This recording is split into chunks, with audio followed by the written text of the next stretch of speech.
Halo, Assalamualaikum warahmatullahi wabarakatuh. Perkenalkan, saya Azizatul Laili dari Prodi Matematika akan mempresentasikan tugas akhir analisis regresi dengan judul Model Regresi Non-Linear Kuadratik dalam memprediksi tingkat pengangguran terbuka di wilayah Jawa Timur pada tahun 2008 hingga 2023. Nah, untuk yang pertama ada pendahuluan. Di dalam pendahuluan ini terdapat latar belakang, rumusan masalah, tujuan penelitian, manfaat penelitian, dan batasan penelitian. Nah, untuk latar belakang sendiri itu ada krisis ekonomi global yang memperlambat pertumbuhan ekonomi dan pandemi COVID-19 yang menyebabkan kontraksi ekonomi dan lonjakan pengangguran. Nah, sebelum permasalahan ini, apa sih tingkat pengangguran terbuka itu? Nah, tingkat pengangguran terbuka merupakan salah satu indikator utama yang digunakan untuk mengukur kesehatan pasar tenaga kerja di suatu wilayah. Nah, bentuk tingkat pengangguran terbuka ini yaitu menunjukkan presentasi penduduk usia kerja yang aktif mencari pekerjaan tapi belum mendapatkan pekerjaan pada periode tertentu. Nah, tingkat pengangguran terbuka ini merupakan presentasi dari orang-orang yang aktif mencari pekerjaan tapi belum mendapatkan pekerjaan.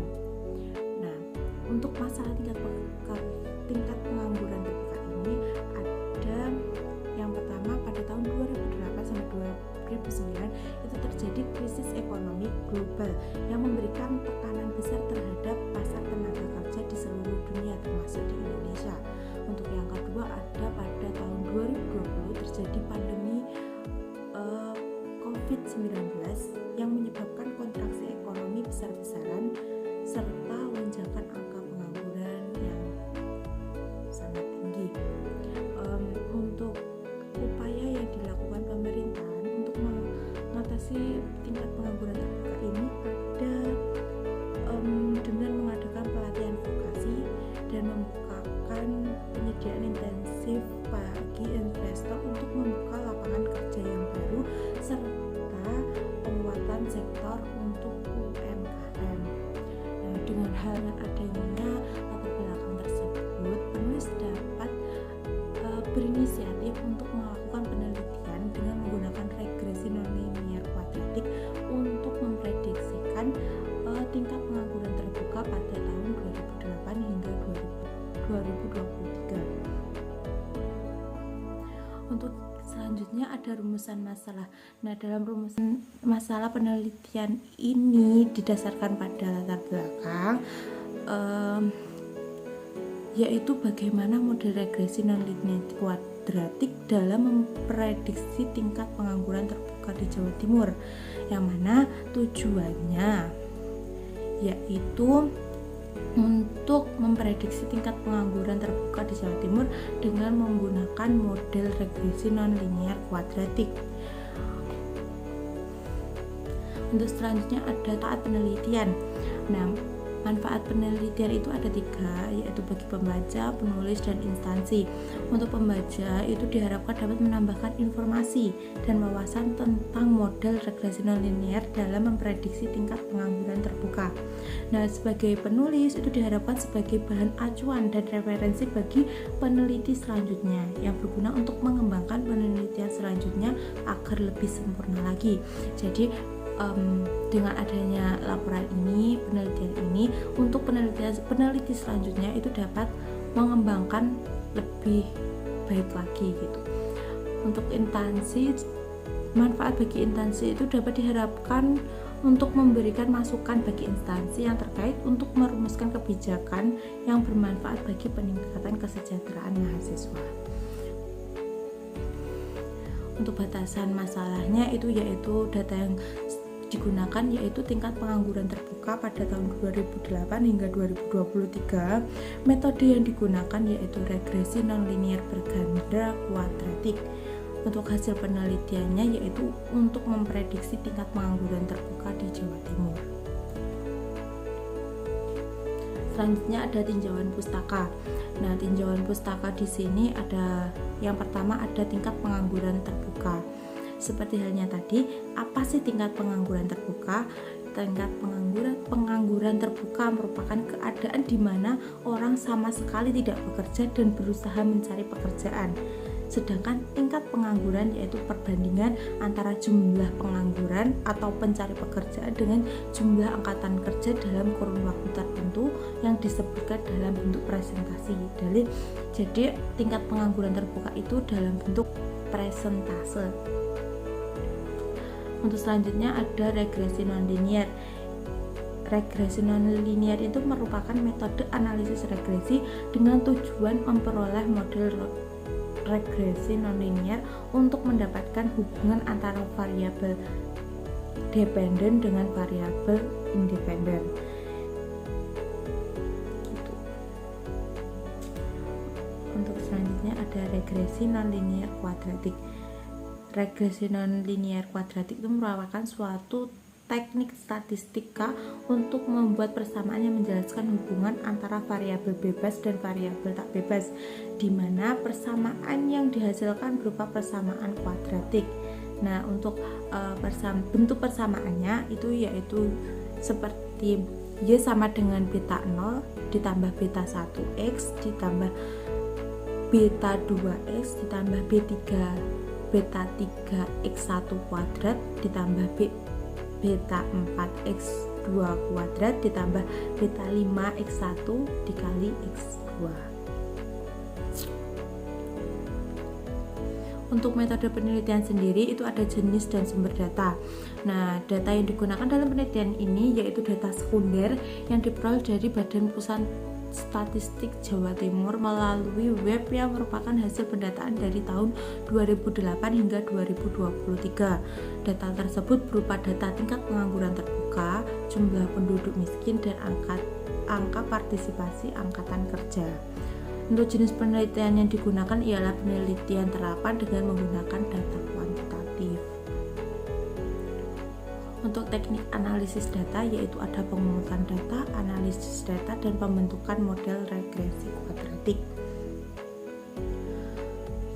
Untuk selanjutnya ada analisis data. Nah, di sini analisis data tingkat pengangguran terbuka itu memiliki data minimum sebesar 3,82, data maksimumnya ada di 6,42, untuk rata-ratanya itu ada 4,7512,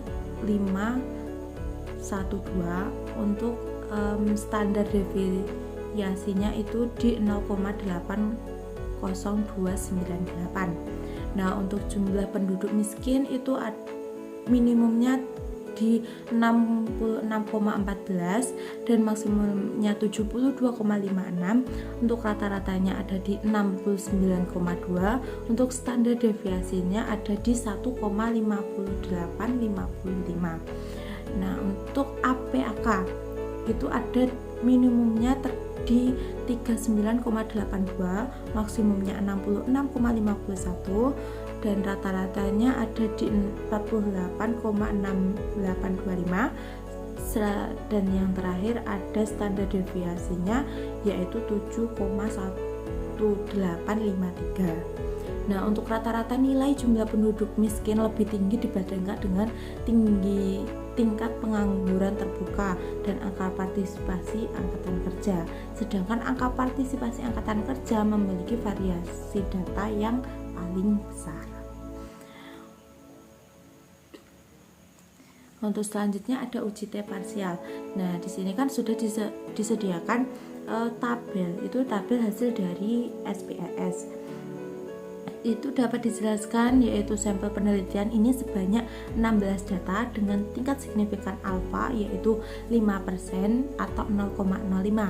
Maka diperoleh T tabel yaitu 2,160 dengan variabel jumlah penduduk miskin S1 dengan nilai T hitung sebesar 2,194. Oleh karena itu, T hitung itu kurang dari T tabel dengan nilai p-value sebesar 0,087 lebih besar dari alfa yaitu 0,05. Maka dapat ditarik kesimpulan bahwa H0 diterima yang berarti tidak dapat pengaruh terhadap variabel jumlah penduduk miskin terhadap variabel tingkat pengangguran terbuka. Begitu pula dengan variabel angka partisipasi angkatan kerja itu juga lebih besar, dihitung lebih besar dari T-tabel dengan p-value 0,640 kurang dari alfa 0,05, sehingga dapat ditarik kesimpulan bahwa H0 itu ditolak dan H awal itu diterima, yang berarti terdapat pengaruh terhadap variabel angka partisipasi angkatan kerja terhadap variabel tingkat pengangguran terbuka. Untuk selanjutnya ada uji F. Uji F itu didasarkan dari uji ANOVA. Uji ANOVA ini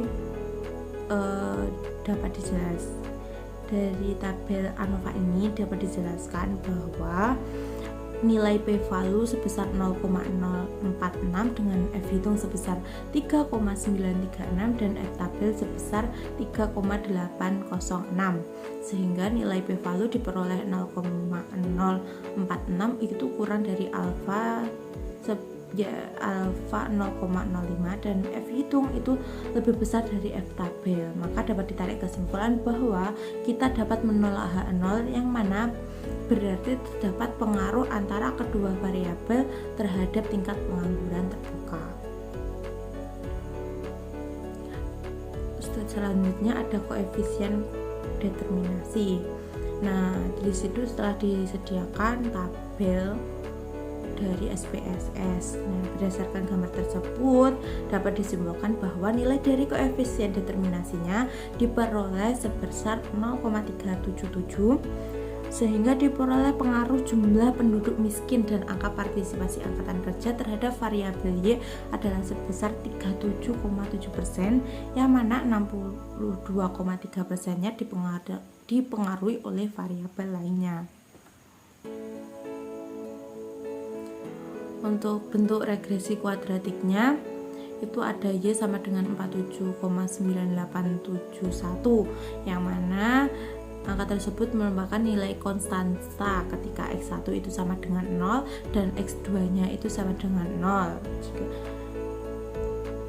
Itu min 0,1530